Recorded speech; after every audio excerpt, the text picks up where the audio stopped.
Nuestro mensaje de hoy en esta serie de Eterna Luz es hazlo bien. Hazlo bien. ¿Hazlo bien qué? Hazlo bien a la hora de que vas a escudriñar la palabra de Dios. Es cierto, algunos parecen esperar que la lectura de la Biblia actúe en ellos como una especie de inyección, como cuando tienes una infección, ¿verdad? Muy fuerte y dices, no, con una inyección se me quita. Y muchos quieren ir a la Biblia y leerla de esa forma, ¿verdad? Oh, y ahorita tengo una emergencia, ahorita la voy a leer y ahorita Dios me va a contestar. Pero la palabra de Dios usualmente no es así. La palabra de Dios más bien se asemeja a las vitaminas, ¿verdad? Que tú te tomas tu vitamina el lunes, la del martes, la del miércoles, la del jueves, y esa vitamina poco a poco va a restituir tu salud, ¿verdad? Si, por ejemplo, si estás con falta de hierro, empezar a tomar hierro hasta que sales de la anemia, ¿verdad? Pero hay que ser constantes. Y la Biblia hace eso en nosotros. Dice Mateo 4:4, Jesús respondió, escrito está, no solo de pan vive el hombre, sino de toda palabra que sale de la boca de Dios. ¿De qué vivimos? De la palabra. ¿Y qué hay que ir? A buscarla, a crecer en ella. Pero mi papá no lo puede hacer, mi tío no lo puede hacer, mi esposa no lo puede hacer, mi hijo no lo puede hacer. Lo tengo que hacer yo mismo para mí mismo.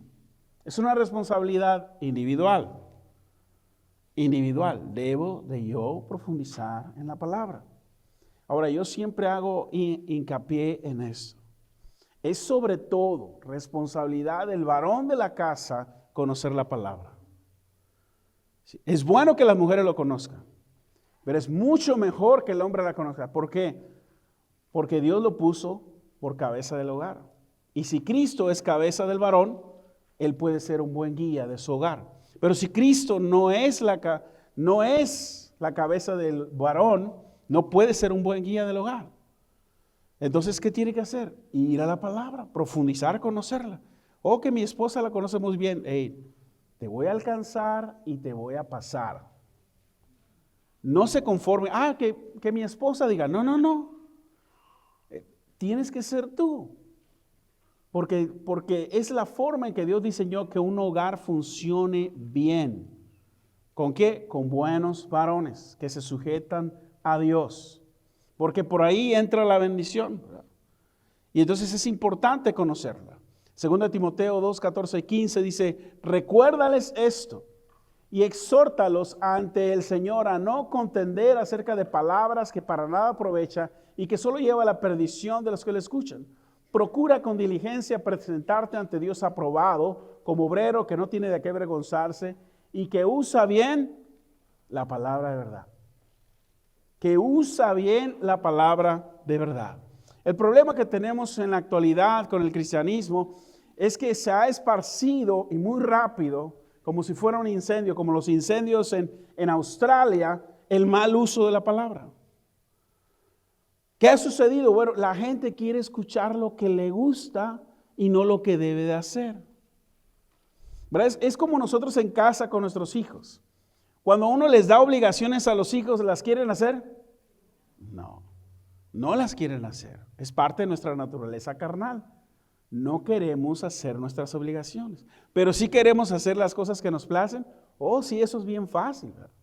Si usted le pone un postre a un niño y le pone un plato de verduras, casi la mayoría, el 99% se va a comer el postre. Sin ningún problema, no van a renegar, no van a decir, no quiero postre. ¿Qué va a hacer? Lo desaparecen. ¿Qué pasó con el postre? En cambio, le pone un platito de verduras, hay horas para que se lo coman. ¿Verdad? A pesar de que le hace más provecho una cosa que la otra, ¿verdad? Es más difícil hacer nuestras obligaciones que nuestros placeres. La Biblia es la palabra, hermanos, de verdad. Jesús es la persona de verdad, dice Juan 14:6. Dice, Jesús le dijo, yo soy el camino y la verdad y la vida, nadie viene al Padre si no es por mí. Nadie viene al Padre si no es por mí. Jesús, si hubiera habido otro camino para llegar al Padre, Jesús no lo hubiera dicho. Y es la frase que usted escucha alrededor del mundo, es todas las religiones conducen a Dios. Y eso es falso. La mayor parte de las religiones no te conducen a Dios. Sí te tienen en una religión, pero el único que te conduce al Padre es Cristo. Y Él es la verdad. Y entonces es lo que hay que seguir. ¿Sí? Tanto Pablo como Timoteo al final de sus vidas, Pablo como Pedro, al final de sus vidas nos dan estas instrucciones.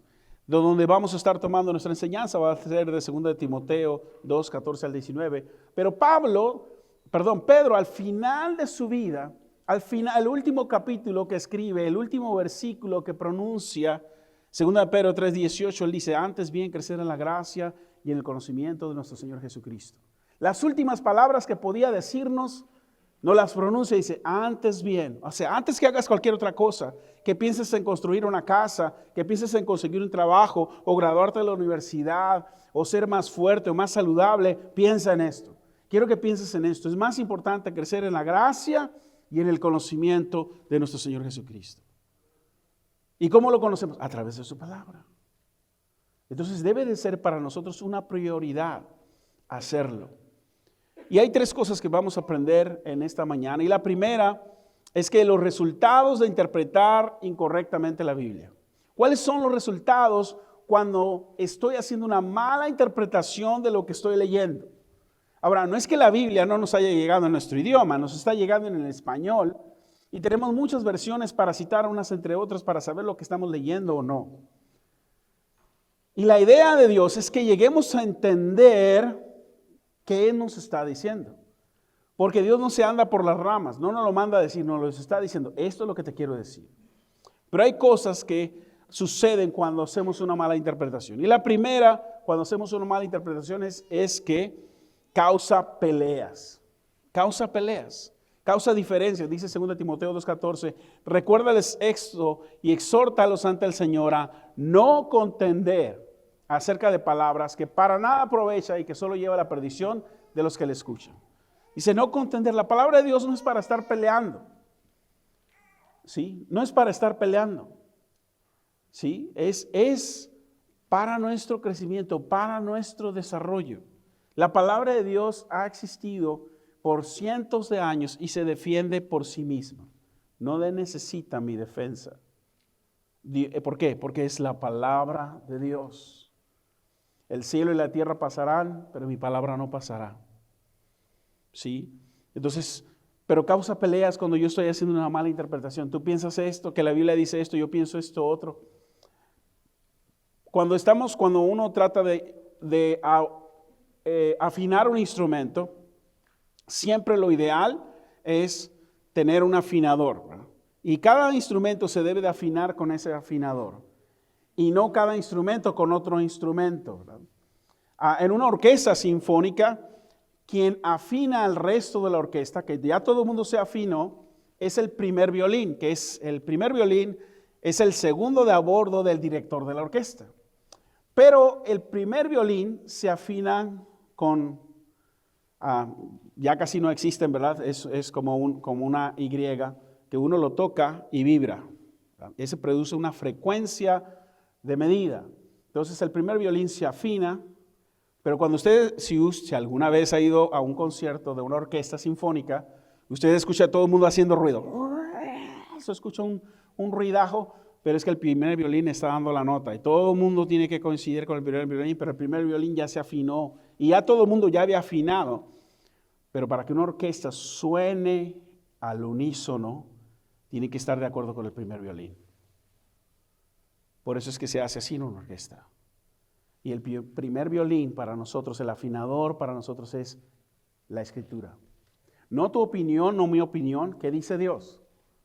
¿Qué dice Dios? Porque yo puedo pensar 1000 cosas, pero ¿qué dijo Dios? ¿Verdad? Y muchas veces hacemos esto en nosotros, ¿verdad? Como familias tratamos de manipular la Biblia cuando nos conviene, ¿verdad? Pero no podemos. Tenemos que ir ¿qué dice Dios al respecto? Si la Biblia dice honra a tu padre y a tu madre, ¿qué significa? Honra a tu padre y a tu madre. ¿Verdad? No te dice cuando estés de acuerdo con tus padres, cuando te traten bien, cuando te den tu domingo, cuando se acuerden de tu cumpleaños. No dice absolutamente nada de eso. Dice, honra a tu padre y a tu madre, aunque no estés de acuerdo con ellos, aunque te hayan tratado mal, aunque hayan pasado 1000 cosas desagradables en tu vida. Recuerda, ese es un mandamiento para ti como hijo. No es para los padres, es para los hijos. Honra a tu padre y a tu madre, que es el primer mandamiento con promesa, para que tus días sean extendidos en la tierra, dice, y te vaya bien.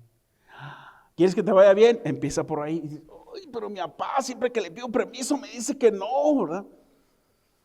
Hey, Dios nunca dice que estés de acuerdo con tus padres, dice que los honres, que el tiempo que estés en casa trata de ser lo mejor posible porque las cosas vayan bien y lo puedes hacer. Segundo, cuando interpretamos mal la Biblia, arruinan los oyentes, arruinan los oyentes. Sí, dice 2 Timoteo 2:14, recuérdales esto, exhórtalos ante el Señor a no contender acerca de palabras que para nada aprovechan y que solo llevan a la perdición de los que lo escuchan. Lleva a la perdición de quienes lo escuchan.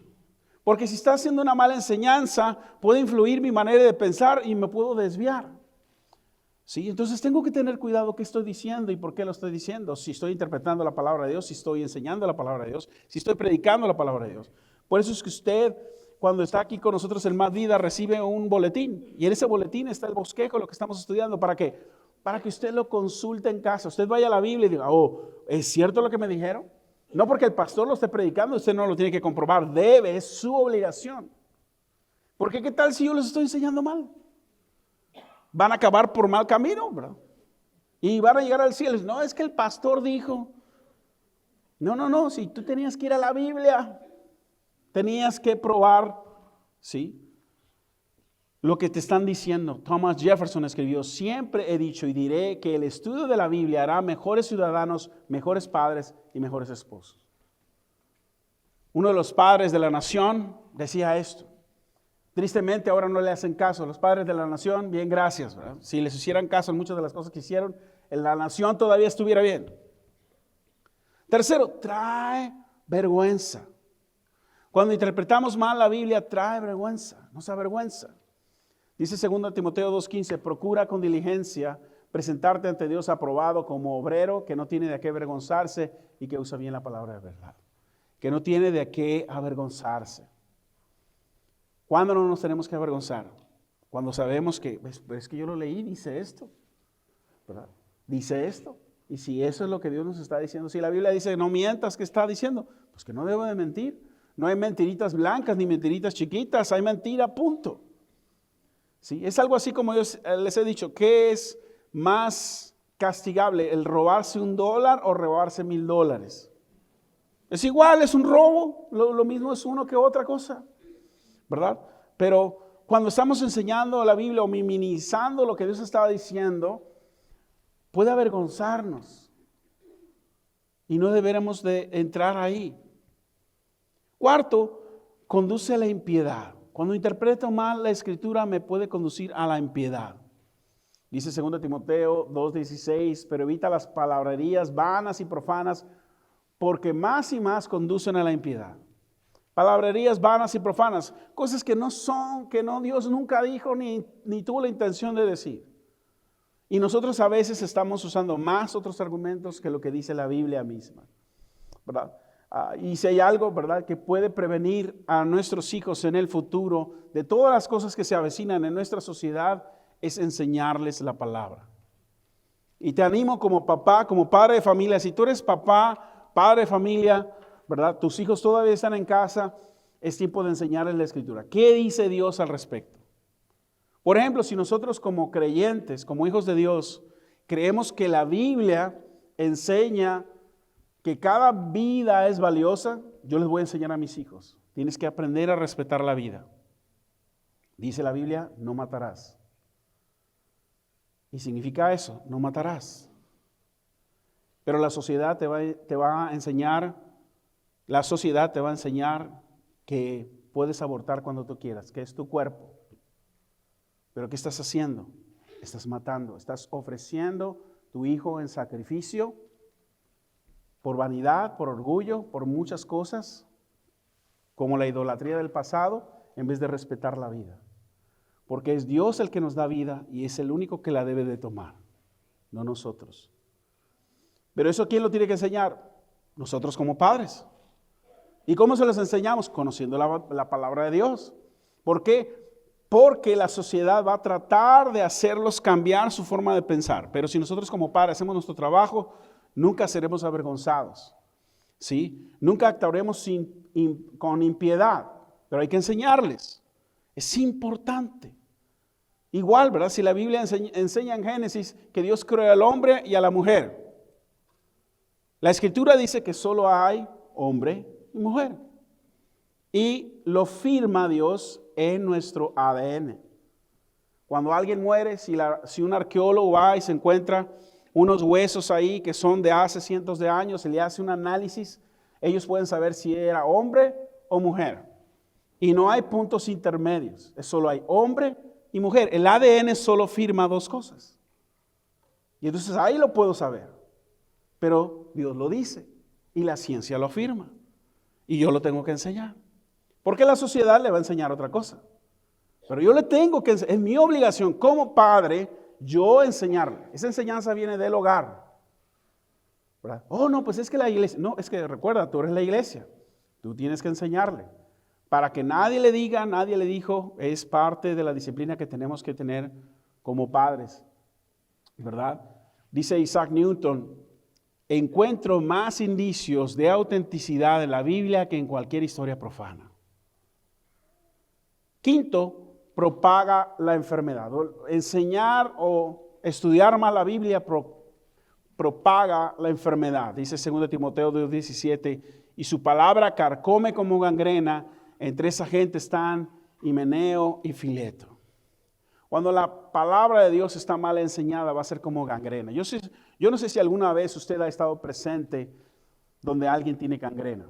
Es muy común en las personas que padecen diabetes. Si usted tiene diabetes, por favor, cuide bien su salud. No queremos que sufra la pérdida de un miembro de su cuerpo, pero usualmente sucede, ¿verdad? Si como las defensas bajan y, por ejemplo, el páncreas no está produciendo bien su función, ¿verdad? Es muy fácil que caiga esta infección y lo único que es la gangrena es algo que te va a matar, ¿sí?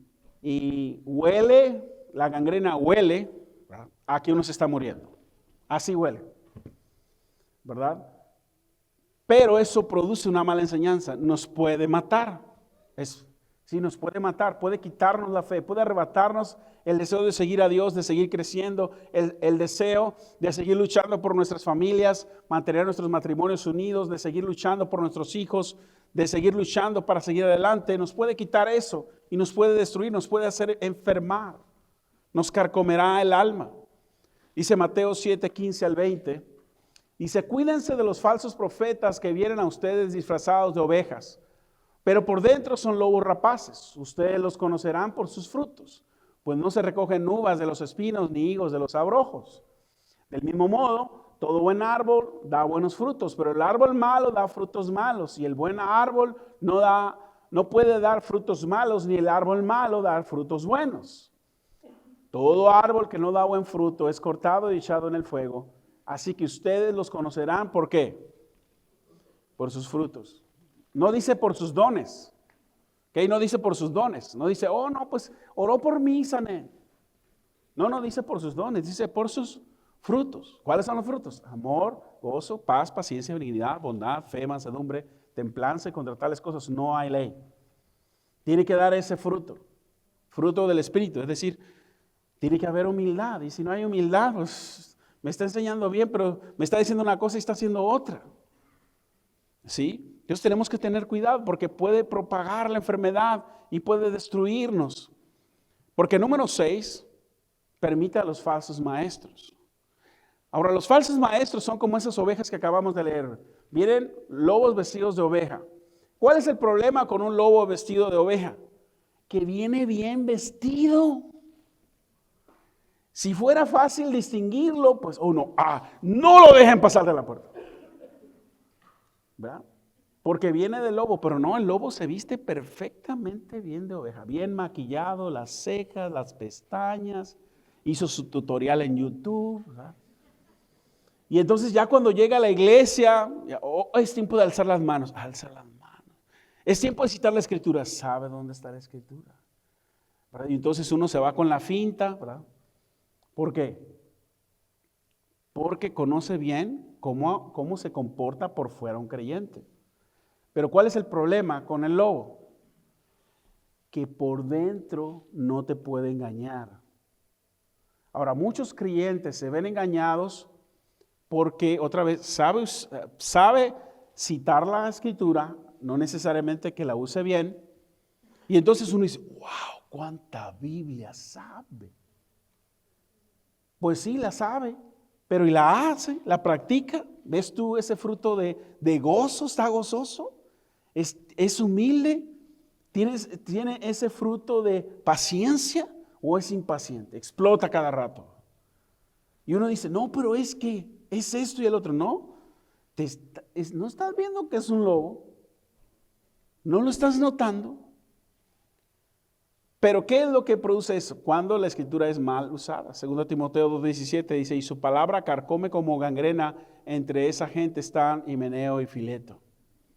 D.L. Moody escribió lo siguiente: mis amigos, tenemos demasiados oradores. Dice él, estoy cansado de los picos de oro. Antes me lamentaba porque no podía llegar a ser orador.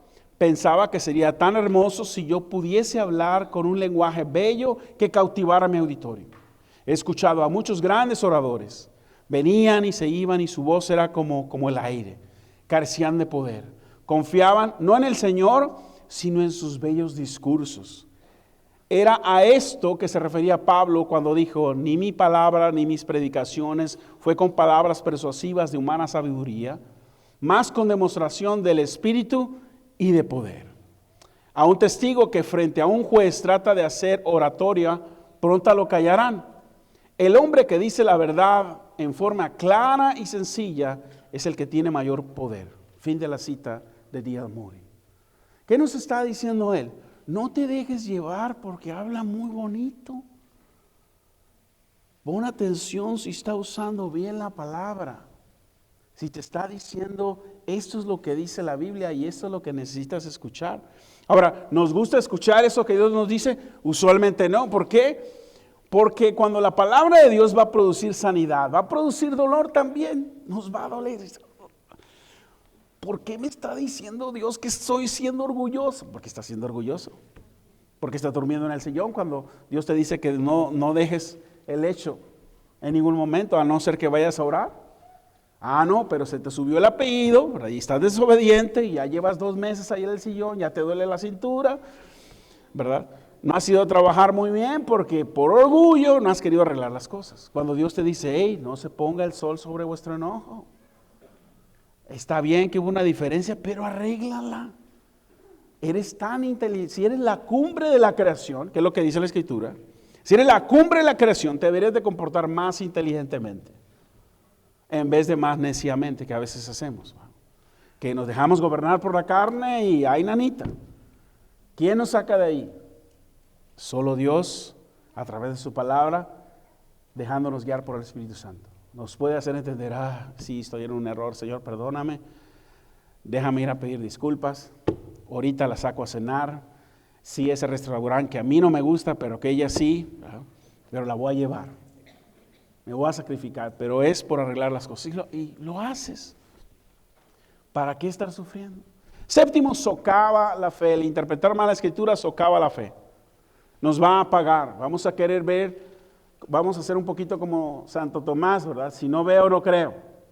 Dice 2 Timoteo 2:18, que se desviaron de la verdad al decir que la resurrección ya se efectuó, con los que trastornan la fe de algunos. ¿Sí? En el tiempo que Pablo está escribiendo, había quienes estaban enseñando, como hay algunos que enseñan ahorita también, que Jesús ya vino y Jesús no ha vuelto. Todavía estamos aquí esperando. Ahora, no está muy lejos de venir a cómo van las cosas, pero nos debe de agarrar listos. Pero ciertamente no ha venido. No ha venido. Y entonces, si no ha venido todavía por su iglesia, debemos de estar trabajando como si mañana viene. ¿Sí? Poniendo nuestro mejor esfuerzo, cansándonos tal vez hasta el límite, pero dando lo mejor de nosotros mismos para poder vivir una vida en Cristo que haya sido digna de vivir. Es decir, hey, di lo mejor que podía. Porque en los anales de la historia, hermanos, se va a escribir cómo éramos nosotros como iglesia en ese tiempo de la historia. ¿Éramos una iglesia que creía la palabra y vivía la palabra? ¿O era una iglesia que a pesar de tener tanta información, no hacía nada con ella? Se había enfriado nuestra fe. Y era lo que Jesús pregunta, ¿verdad? En su palabra, cuando Él venga, ¿hallará fe en la tierra? ¿O habrá un pueblo que ya no cree que Dios puede hacer milagros y maravillas y prodigios? Un Dios que es un Dios de poder.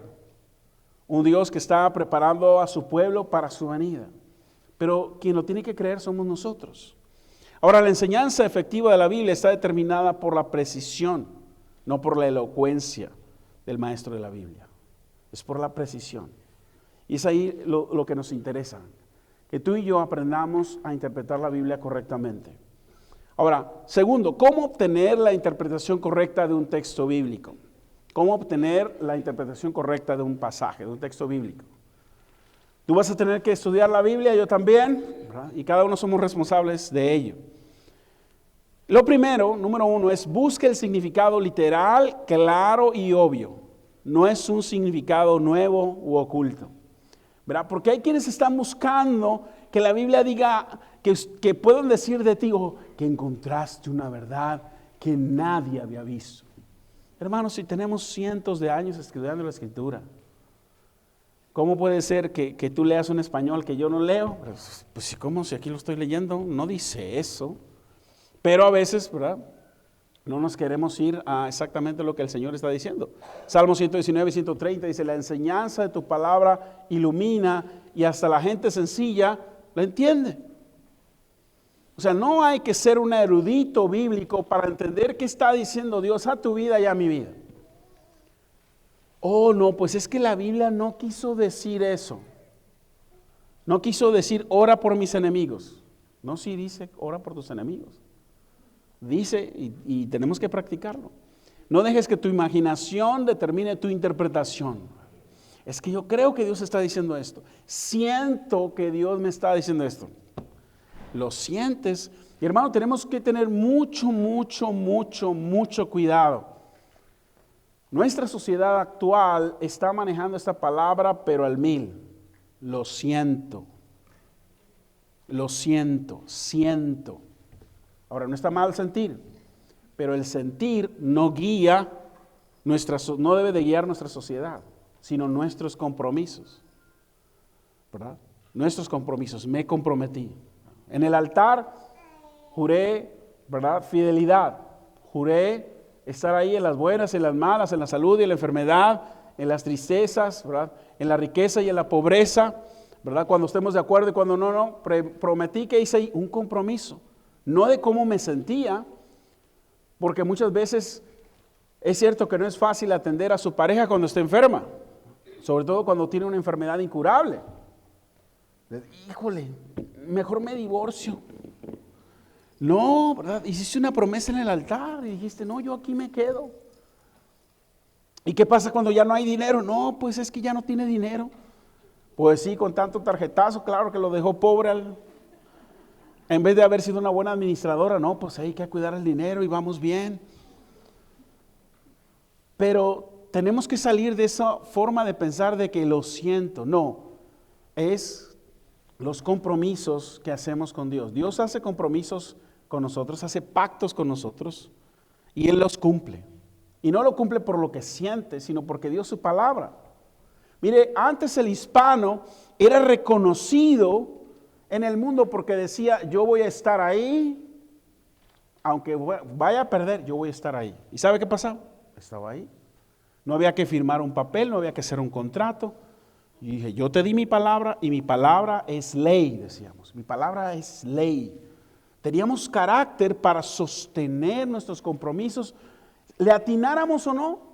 Porque no se trata de que cuando me conviene, no. Yo quedé de ayudarte, voy a salir perdiendo, pero quedé de ayudarte, lo voy a hacer. Pero hoy la sociedad quiere manejar, solo lo siento, y si lo siento lo hago, y si no, no.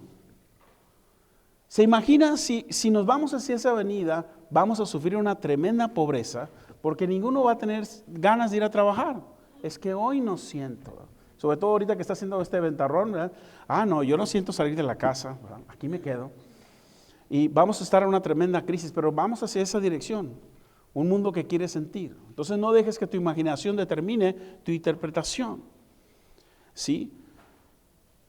Entonces léalo literalmente, como lo haría con un artículo de noticias o instrucciones si va a armar usted algo. Por ejemplo, algunos dicen que el arca de Noé fue solo una alegoría.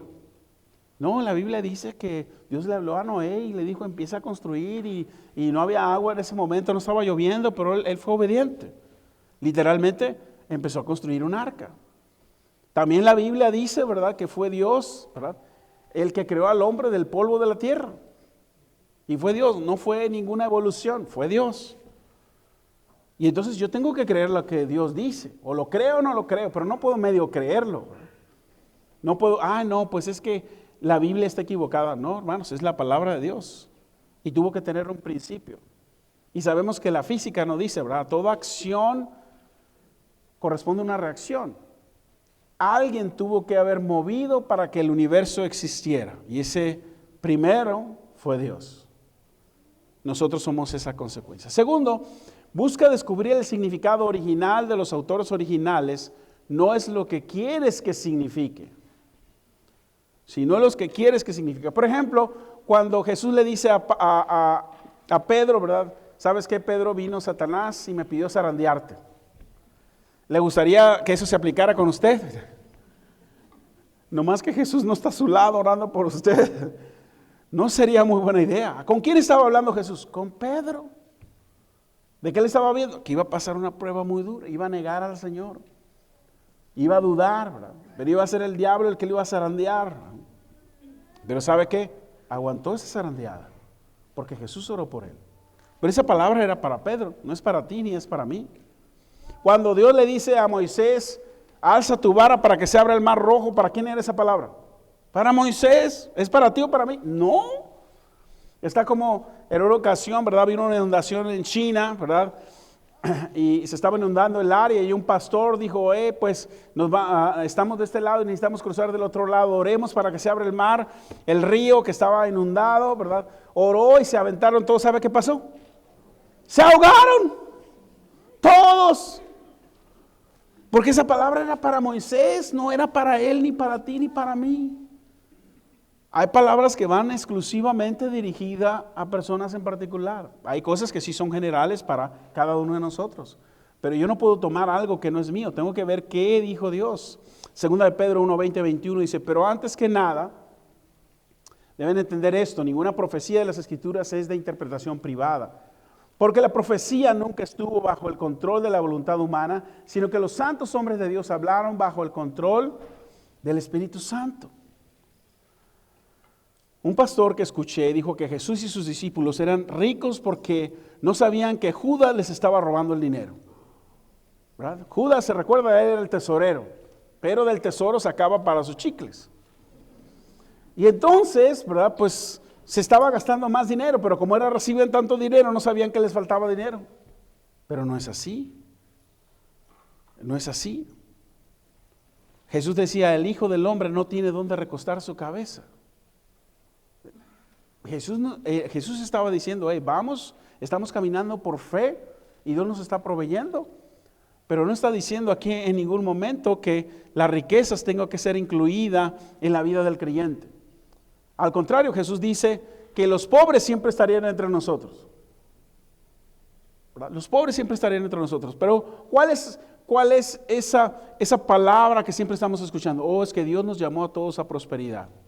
Sí, nos llamó a prosperidad, pero a una prosperidad integral. Es mejor, dice la Escritura, un pedazo de pan en paz que muchas riquezas y riñas. Y entonces, ¿quién realmente está disfrutando lo que tiene? El que está en paz, aunque tenga poco. Aunque sea un pan con un pancito con un cafecito, es mejor que un gran banquete, en paz. Pero hay quienes quieren cambiar eso, ¿verdad? Tercero, examine el contexto. Examine el contexto que rodea el texto que se estudia. No tome una declaración aislada. O sea, si estoy leyendo un pasaje de la Escritura, un texto, tengo que leer lo que está antes y lo que está después de lo que estoy leyendo para poderlo interpretar correctamente. Un joven líder cristiano dijo alguna vez en Apocalipsis 3:8, he puesto delante de ti una puerta abierta. Él estaba orando por encontrar esposa y se encontró esta muchacha y decía, Señor, yo quiero saber si tomo la decisión correcta. ¿Y qué hizo? Se encontró este pasaje. Pero ¿qué tal si hubiera leído Lucas 11:7? Que dice, no me molestes, la puerta ahora está cerrada. Pues no le hubiera dicho nada a la novia. Pero ¿es eso en lo que debo de basar mi decisión? No. Debo de basar mi decisión en los hechos. Por ejemplo, si tú estás buscando pareja, es bueno conocer la familia de tu pareja. Porque yo lo había citado ya. Dice, honra a tu padre y a tu madre. Si vas a conocer pareja y tu pareja no está honrando a tu padre, a su padre y a su madre, tú ya tienes un problema. No te va a honrar a ti tampoco. Pues ahí tú sabes, ¿verdad? Está, por ejemplo, es de buen testimonio para con los de afuera, que es algo que dice la Biblia, porque puede en la iglesia todo el mundo lo conoce, wow, es una santa, es un santo. Yo recuerdo que había una joven que era de la iglesia donde yo acepté a Cristo. Ella trabajaba en una biblioteca, ¿verdad? Y en la iglesia, wow, todo el mundo la admiraba. En la escuela todo el mundo la odiaba. Nadie quería tratar con esta persona, a pesar de ser creyente, por su actitud. ¿Dónde? En su testimonio para con los de afuera. Su testimonio para con los de afuera. Entonces usted tienes que fijar, ok, estoy buscando pareja, su testimonio está bien con los de afuera. ¿Qué dicen los de afuera? ¿Dicen algo bueno o dicen algo malo? Entonces tienes que poner atención. Es que siento que es la persona que Dios tiene para mí. Cuidado, ¿verdad? Tienes que tener los hechos en la mano, ¿verdad? Yo siempre le digo, sácale la información hasta de qué enfermedades padecen. ¿Verdad? Sí, hermano, ¿qué tal si la novia padece esquizofrenia? Y tú de repente vas a pensar que tiene un diablo metido, ¿verdad? Y dices, ¿qué hice? Pues la agarraste en el periodo que no había tenido no había sucedido nada, ya te casaste y de repente vas a tener que hacer algo. ¿Y qué pasa ahí? No hiciste tu tarea. Por ejemplo, en México, de donde soy originario, por ley se exige que uno se haga pruebas de sangre antes de casarse. No lo hacen por ninguna mala razón, en realidad quieren que usted se case, ¿ok? Pero ¿por qué lo hacen? Porque hay sangres que son incompatibles. No sucede nada bueno. Y entonces, si me caso, voy a tener que decidir algo. O no tengo hijos, porque amo a la persona, no tengo hijos y adopto hijos, porque si tenemos relaciones y tenemos un niño, vamos a tener un niño con muchos problemas físicos. ¿Por qué? Porque simplemente la sangre no coincide. Pero a veces, ¿verdad? Como hacemos las cosas por lo que sentimos y no por lo que debemos, cometemos errores que luego tienen consecuencias. ¿Puedo evitarlo? Sí. Sí lo puedo evitar. Haciendo mi tarea como usando la palabra de Dios. Y si usamos lo mismo en la Biblia, ¿qué dice antes y después del texto que estoy leyendo? Me va a traer mucha bendición. ¿Verdad? Por ejemplo, citamos mucho Filipenses 4:13. Todo lo puedo en Cristo que me fortalece, ¿no es cierto? Todo lo puedo en Cristo que me fortalece. Pero si cito el contexto de ese pasaje, Pablo está hablando de cuando tiene abundancia y tiene escasez.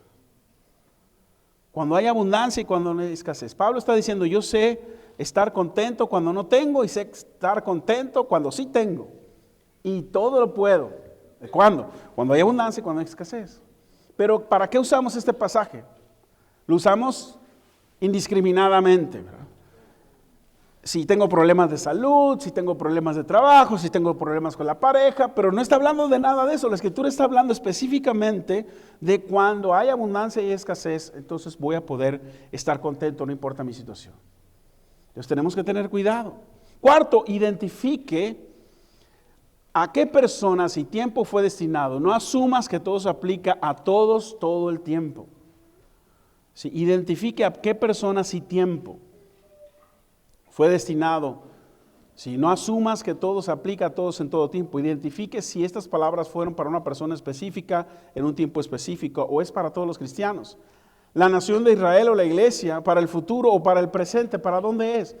Estoy leyendo profecía o estoy leyendo poesía? ¿Estoy en el Antiguo Testamento o estoy en el Nuevo Testamento? Por ejemplo, en el Antiguo Testamento, pues el pueblo de Israel adoraba en el sábado, ¿verdad? Nosotros como creyentes adoramos el domingo, el primer día de la semana. Curiosamente nosotros pensamos que siempre el domingo es el último día de la semana y le tengo noticias, es el primero. Queremos arrancar siempre con el pie derecho, venir a buscar la bendición de Dios primero. Pero asumimos que es el último porque se topa con el sábado. Pero no es así, es el primer día de la semana. ¿Y por qué adoramos el primer día de la semana? Por una simple y sencilla razón de que Jesús resucitó en domingo. Y Él es el Señor de todos los días. De hecho, para el creyente no es el domingo, es todos los días, todas las horas, ¿verdad? Es cumplir lo que dice la Escritura: amarás al Señor tu Dios con todo tu corazón, con toda tu alma, con toda tu mente y con todas tus fuerzas. Y eso se aplica todos los días. ¿Sí? En realidad el día de hoy pues nos reunimos a adorar y por causa de nuestra sociedad debemos estar abiertos en que habrá personas que vienen a adorar en miércoles o en martes o en jueves por su carga de trabajo, ¿verdad? Y entonces debemos de estar abiertos que Dios es Dios de todos los días. Los cristianos con fe sanarán todas las enfermedades. ¿Es esto cierto? Que si yo tengo fe, todas mis enfermedades sanarán. No, hermanos, no todas las enfermedades nos van a sanar, ¿verdad? Yo recuerdo un caso muy triste, ¿verdad? Habíamos ido de misiones a una región de México, al estado de Ensenada, y había unos padres de familia que creen, ¿verdad? Que si oras creyendo, Dios te va a contestar. La oración del justo es poderosa y efectiva. Y oraron por su hijo, ¿verdad? Creyeron que se había sanado y no le dieron sus medicinas para el diabetes. Era un joven, tenía diabetes. Pasó que se le subió el azúcar, no le dieron su medicina, murió. Ahora, yo no conozco ni una sola persona que no se haya enfermado alguna vez, siendo creyente o no. Es más, conozco muchos de los que dicen: en el Señor nunca me voy a enfermar. Que con gripa, que con catarro, que una cirugía de esto, que una cirugía del otro. Digo, ok. ¿La realidad apoya lo que estás creyendo? No. Ahora, yo sí creo que Dios es un Dios de poder y sí sana. Pero tenemos que preguntarle cuándo. Señor, ¿esta enfermedad va a permanecer o se va a quitar? No, pues se va a quitar. Ok, oremos. ¿Tiene remedio? ¿Y esta enfermedad se va a quedar? ¿Verdad? Solo ora para que la persona tenga fortaleza, le enfrente, la sobrelleve y sepa que Dios está con él. Porque es un Dios, ¿verdad? Es un Dios justo. Sería injusto que todos nosotros como hijos de Dios estuviéramos sanos y el resto del mundo enfermo. Es como la lluvia cae para todos, el aire es para todos y las enfermedades también, ¿verdad? Nos tocan a todos, unas más, otros menos, pero sucede, ¿verdad? Quinto, determine si la interpretación es consistente con otras escrituras, no en contradicción. Dice Hechos 17:11, estos eran más nobles que los de Tesalónica, pues recibieron la palabra con mucha atención y todos los días examinaban las escrituras para ver si era cierto lo que se les anunciaba. Los hermanos de Berea, ¿verdad?, eran estudiosos de la Biblia, les decían algo y ellos iban y trataban de probar, ¿es cierto lo que me están enseñando o no? El mejor intérprete de la escritura, ¿sabe qué es? Otra escritura. Cuando yo estoy leyendo uno de los libros de la Biblia, si estoy en Efesios o en Colosenses, ¿verdad?, y no lo entiendo muy bien, ok, tengo que ver quién es el escritor. Si es Pablo, tengo que leer todas las cartas de Pablo para tratar de entender si lo que estoy estudiando es correcto. Si no lo entiendo aún más, me voy a emplear al Nuevo Testamento. Si no lo entiendo aún más, me voy a emplear a toda la Biblia. ¿Cuál es el estudio, cuál es el propósito y la dirección de toda la Biblia para poder entender esto que me está enseñando Dios?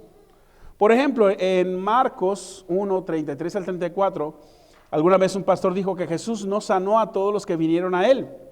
Sin embargo, cuando lo cito con otro pasaje, que es Lucas 4:40, declara que cada persona que vino a Él fue sanada en esa ocasión. Entonces, tengo que ir, recuerde que los evangelios son 4 testigos que vieron un mismo accidente. 4 testigos que vieron un mismo accidente. Lo único que no estaban parados en la misma esquina. Entonces uno vio, no se ponchó primero la llanta. Otro vio, no, pues es que se le atravesó una bicicleta cuando se le ponchó, entonces se le ponchó la llanta porque movió muy rápido el volante. Y otro dice, no, pues es que frenó demasiado fuerte, por eso tronó la llanta, ¿verdad? Y otro va a decir, es que, ¿verdad? El semáforo no servía y se pasó el de la bicicleta, ¿verdad? Entonces uno dice, ok, ¿y por qué está así? Precisamente eso es lo que atestigua que me está hablando la verdad. Que cada uno de un ángulo distinto nos expresa el mismo acontecimiento. Y es importante para nosotros tener esa apertura, ¿verdad? Si yo, ¿verdad? Estoy buscando a un asesino y el asesino de alguien fue una pandilla de 4 o 5 y yo agarro a esos 4 o 5 y los interrogo y todos me dicen exactamente lo mismo, alguien está mintiendo. Tiene que variar porque son personas distintas a decirme una misma verdad. Si me dan exactamente la misma historia, se la aprendieron. Es algo así como cuando un maestro hace un examen, ¿verdad? Y todos contestaron igual. Aquí hay algo raro. O sea, no puedes, aunque sean en el mismo nivel de escuela, no pueden contestar con la misma ortografía, ¿verdad? Porque cuando uno está copiando hasta a las puntos y las comas y los acentos los va poniendo, ¿verdad? Pero si tú no escribes así, ¿qué te va a delatar? Pues precisamente eso. Sexto, investigue cómo los eruditos bíblicos confiables interpretan el texto. No confíes únicamente en tu propio conocimiento. Si no eres el primero que está pisando el planeta Tierra, ni el primero que empieza a leer la Biblia, hay alguien que empezó a leerla antes que tú y dejó ciertos libros y ciertos comentarios para ayudarte, y diccionarios, ¿verdad? Y concordancias para ayudarte a que entiendas mejor ese texto. Pero tienes que ir a ellos, consultarlos, leerlos, ¿verdad? ¿O qué dijo fulano, qué dijo sutano? ¿Verdad? Proverbios 11:14 dice, cuando no hay buen guía, la gente tropieza. La seguridad depende de muchos consejeros. Entonces por eso es importante que te decimos, conéctate con alguien para que empieces a estudiar el Evangelio según San Juan. Alguien va a preguntar algo que tú no te atreviste a preguntar, que te va a obligar a investigar para sacar esa verdad y quitarte esa duda. Pero si estás estudiando solo, pues solo te vas a ir corridito, ¿verdad? No, tienes que haber alguien que siempre está ahí. ¿De qué está diciendo la Escritura, verdad? Tú no eres más inteligente que docenas de estudiosos de la Biblia. La verdad es alguien que siempre habrá personas que saben más que tú. Claro, habrá personas que saben menos que tú, pero admite que hay alguien que te puede enseñar, ¿verdad? Y séptimo, use el sentido común. Use el sentido común para evaluar la realidad de la interpretación, no deseos ni imaginación. Evaluar si esto es consistente con lo que sucede en la vida real. ¿Sí? Por ejemplo, ¿todo cristiano fiel es económicamente rico en la tierra? ¿La fe es suficiente para curar todas las enfermedades en la tierra? Entonces, algunos nunca morirán, ¿verdad? Si esto fuera cierto, conocerías personas de 400 años, de 500. Oye, ¿qué cremita usas? Ahorita tú que tienes 500, dime para poder llegar igual. No sucede. ¿Su enseñanza bíblica conduce a la paz y el respeto y la amabilidad o te va a desviar? ¿Verdad? Esto es importante. Pero vayamos a la aplicación rapidito. ¿Cómo crecer en comprensión y comparación bíblica? Ahora, la aplicación la vamos a profundizar la semana próxima, pero vamos a ver brevemente lo que dice la Escritura. Juan 8:31-32 dice, entonces Jesús dijo a los judíos que habían creído en Él, si ustedes permanecen en mi palabra, serán verdaderamente mis discípulos y conocerán la verdad, y la verdad los hará libres. Si yo realmente estoy aplicando la Escritura, hay algo que debe de distinguir mi vida, la libertad. Porque a libertad fuiste llamado, no a esclavitud. Y si alguien te quiere poner un yugo que no debe ser, no te debes dejar, porque Dios, Cristo, pagó en la cruz del Calvario para que tú fueras libre de prejuicios. Y entonces hay 5 pasos que podemos hacer. Primero, escúchala. Romanos 10:17, escucha la palabra, dice, así que la fe viene por el oír y el oír proviene de la palabra de Dios. Ponla en tu teléfono, ponla en tu auto que vas manejando, manejas 2 horas, manejas 3, ve escuchando la palabra de Dios. Llénate de ella. Segundo, léela. Te estamos dando recursos para que leas tu Biblia. Léela. Dice Apocalipsis 1:3, bienaventurado el que lee y los que oyen las palabras que están en esta profecía. Observa lo que en ella está escrito porque el tiempo está cerca, pero hay que leerla. Dice bienaventurado. Tercero, estudiala, no te conformes, oh, ya leí mi lección de hoy, no, hay que estudiarla. Hechos 17:11 dice, estos eran más nobles que los de Tesalónica, pues recibieron la palabra con mucha atención y todos los días examinaban las escrituras para ver si era cierto lo que se les anunciaba. No se quedaban con la duda. No te quedes con la duda, no te conformes. Cuarto es memorízala. Salmos 119, 9 al 11 dice, ¿cómo puede el joven limpiar su camino obedeciendo tu palabra? Yo te he buscado de todo corazón, no dejes que me aparte de tus mandamientos. En mi corazón he guardado tus palabras para no pecar contra ti. ¿Cómo las guardas? Memorizándolas. No siempre vas a traer tu teléfono, tu Biblia, pero si traes tu mente contigo y lo que hayas guardado ahí bien, va a salir a la luz y el Espíritu Santo te va a recordar lo que necesites siempre y cuando lo hayas memorizado. Y quinto, medita en ello. Salmo 1, 2 al 3 dice que por el contrario se deleita en la ley del Señor, de día y de noche medita en ella. Ese hombre es como un árbol plantado junto a los arroyos. Llegado el momento, da su fruto y sus hojas no se marchitan. En todo lo que hace, que prospera. Pero ¿quién? Quien está constantemente meditando su palabra. ¿Qué me está diciendo Dios? ¿Qué tengo que cambiar hoy? ¿Qué cosas nuevas debo de aplicar en mi vida? ¿Cómo puedo crecer y superarme como hijo de Dios? Pero tengo que tomar ese reto. Debo de ser de los inconformes. No me conformo. Quiero más. Y llenarte de la palabra de Dios. ¿Por qué? El propósito es que esa palabra de Dios te lleva a crecer y madurar y ser un hijo que va a dar mucho tiempo, mucho fruto. Y ese fruto va a permanecer. Que es lo que agrada a nuestro Padre Celestial. Y eso es bendición para tu vida.